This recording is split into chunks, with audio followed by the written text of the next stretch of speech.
जय हिंद दोस्तों, अब बारी है समाचारों की। हाँ जी दोस्तों, रक्षा मंत्री जी से अपील सीजीडीए साहब को लिखी चिट्ठी। 3 मांगों पर मीटिंग होगी जल्द। एक है ओआरओपी 3 में हो सुधार। जो ओआरओपी 2 के बाद जो ज्ञापन दिया है उसमें ऐसी चीजें हैं जो बिना पॉलिसी के सुधार कर सकते हो, ध्यान दे सकते हो, उनमें सुधार के लिए बात होगी।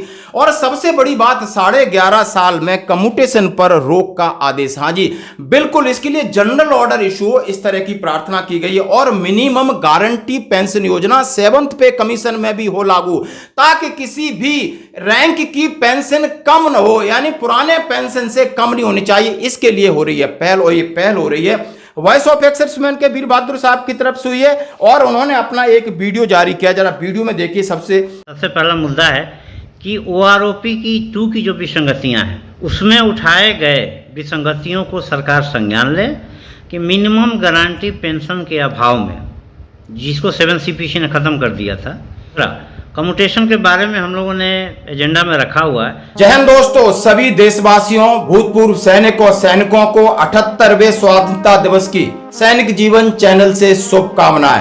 भारत माता की जय, भारत माता की जय, भारत माता की जय, वंदे मातरम, वंदे मातरम, वंदे मातरम। दोस्तों, ये आजादी यूं ही विरासत में नहीं मिली है, इसके लिए बहुत सारा त्याग और बलिदान रहा है, वो हमारे पूर्वजों ने दिया है, जैसा कि हम जानते हैं। और आज का दिन 15 अगस्त आज 1947, ये हमारे देश की नींव का पत्थर है। जब तक भारत अमर है, ये दिन भी अमर रहेगा। इसलिए चाहे स्कूल, कॉलेज, देश विदेश, आज एक राष्ट्र प्रेम की भावना के साथ सभी बच्चे आज हमारे साथ हैं।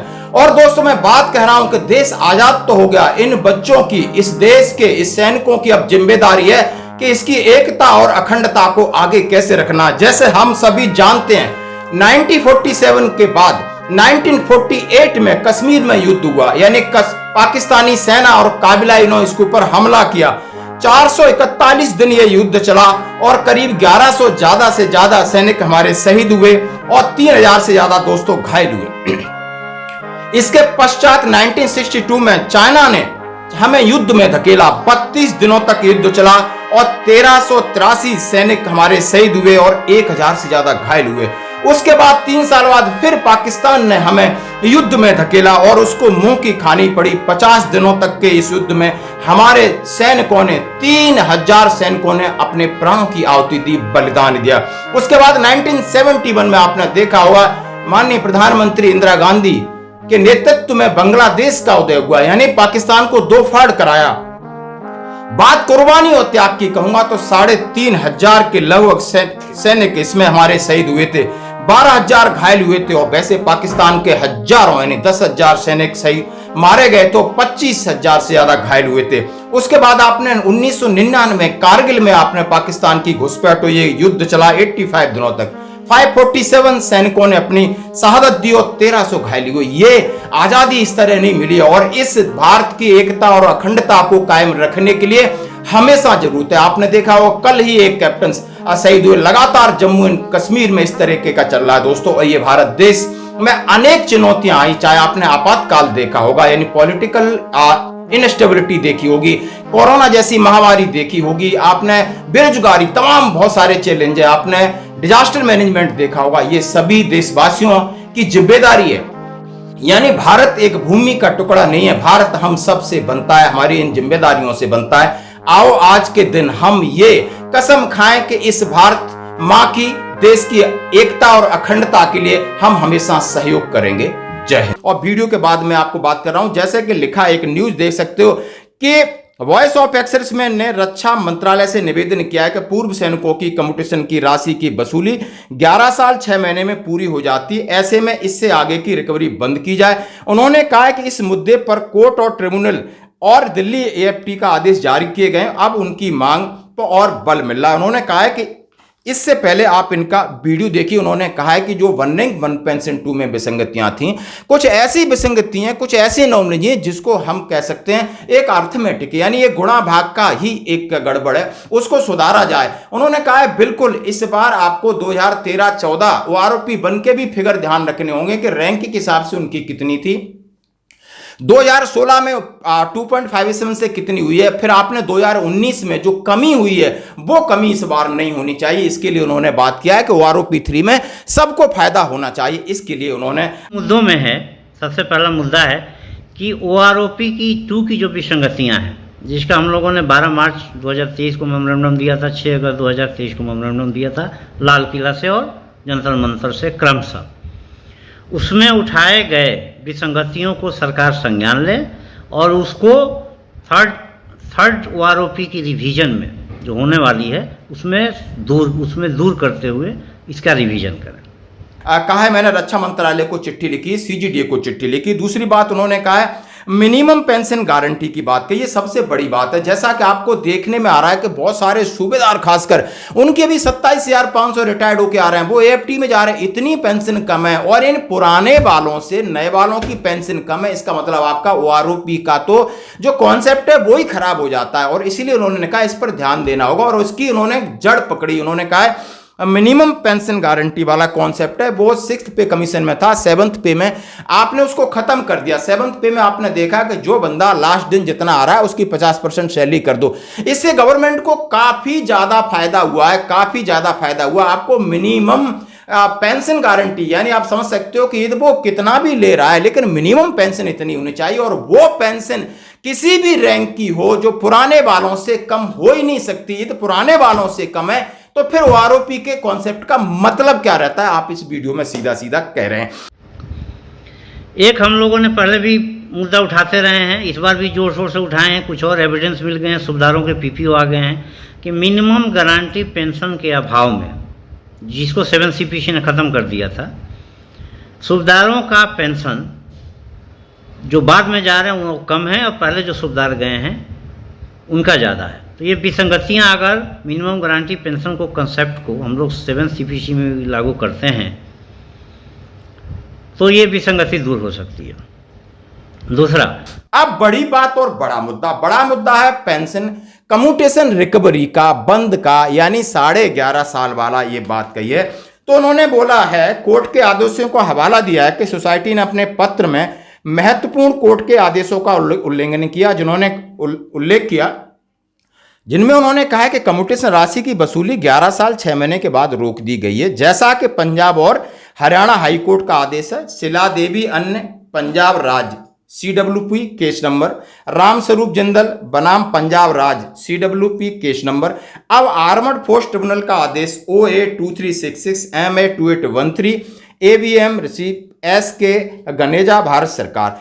अब इन सब चीजों को बात ये हो गई कि इतने लोग कितना मतलब आप समझ सकते हो लोग केस करेंगे, कितने केस होंगे, कितने पैसे खर्च होंगे, लेकिन होगा क्या, कट पेस्ट होगा। यानी इसी आदेश का हवाला दे करके उनका नाम चेंज हो जाएगा, जो वकील है उनका नाम चेंज हो जाएगा और आदेश वैसा ही रहेगा जो स्टे का आदेश एक बार निकल चुका है। तो इसके लिए एक जनरल ऑर्डर क्यों नहीं इशू किया जाए ताकि इन सबके लिए इफेक्टेड हो।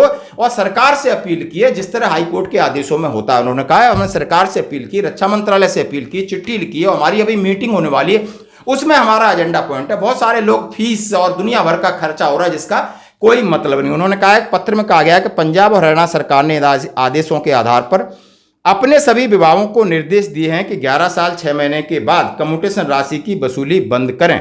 सोसाइटी ने रक्षा मंत्रालय से अनुरोध किया है कि वे भी इसी तरह CGDA को एक पत्र जारी करें कि सशस्त्र बल के सभी सेवानिवृत्त या निष्कासित कर्मियों के लिए कम्यूटेशन राशि की वसूली 11 साल 6 महीने के बाद बंद हो जाए। अब इस मामले में CGDA को भी भेजा गया है पत्र। रक्षा मंत्रालय के साथ साथ इस पत्र की एक प्रति controller general of defence account Delhi cantt को भेजी गई है। इसका उद्देश्य है CGDA आवश्यक कार्रवाई करे, उस मुद्दे पर स्पष्ट निर्देश जारी करे। इस मुद्दे का महत्व कम्यूटेशन राशि वह राशि है जो कि आप 50% पेंशन से 50% आप बिक्री करते हो और उसकी एक राशि है जो 12 साल के हिसाब से कैलकुलेट करके आपको बड़ा अमाउंट मिलता है और 15 साल तक एक रिकवरी होती है।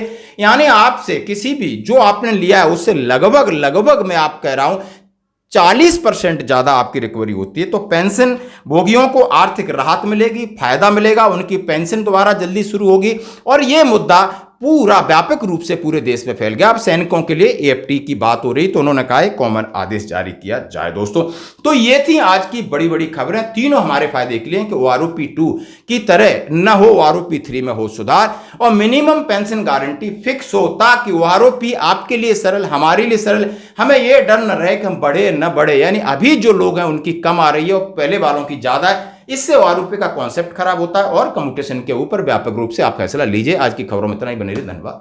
कम्यूटेशन के बारे में हम लोगों ने एजेंडा में रखा हुआ है कि इस पर एक जनरल ऑर्डर इशू करें, ताकि कोर्ट केसेस की संख्या कम हो, नगण्य हो बल्कि, और एक्स सर्विसमैन के जेब पे कम बोझ पड़े और एक्स चेकर के खजाने से भी निकासी न हो। हरियाणा और पंजाब गवर्नमेंट ने इशू कर दिया है, एएफटी का भी स्टे ऑर्डर है, चंडीगढ़ हाई कोर्ट का भी स्टे ऑर्डर है, तो सरकार को इस पे जल्दी से जल्दी जनरल ऑर्डर इशू करना चाहिए। 11 साल 6 महीने के बाद वो कम्यूटेशन की रिकवरी को तत्काल स्टॉप करना चाहिए। जिनका हो गया उसके बारे में भी हम लोग चर्चा करेंगे, जो डिस्कशन से निकलेगा बात है उस आधार पे हम लोग आगे की कार्रवाई करेंगे।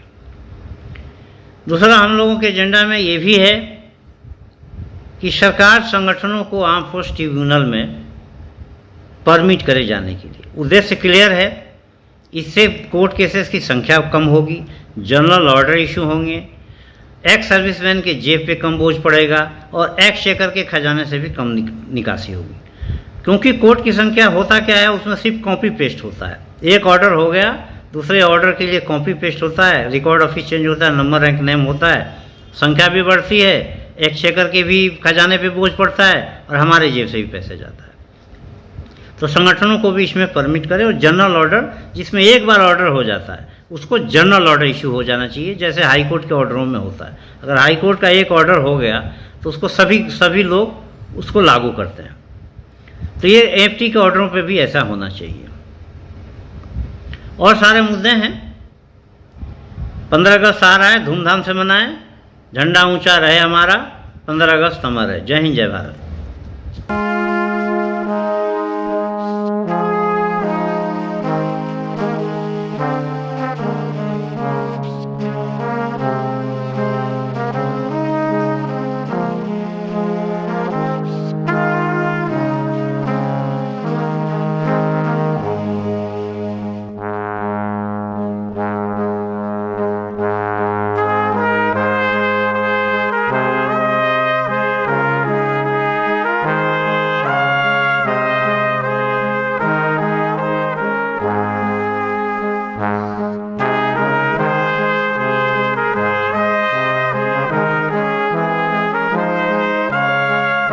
भारत माता की जय, भारत माता की जय, भारत माता की जय।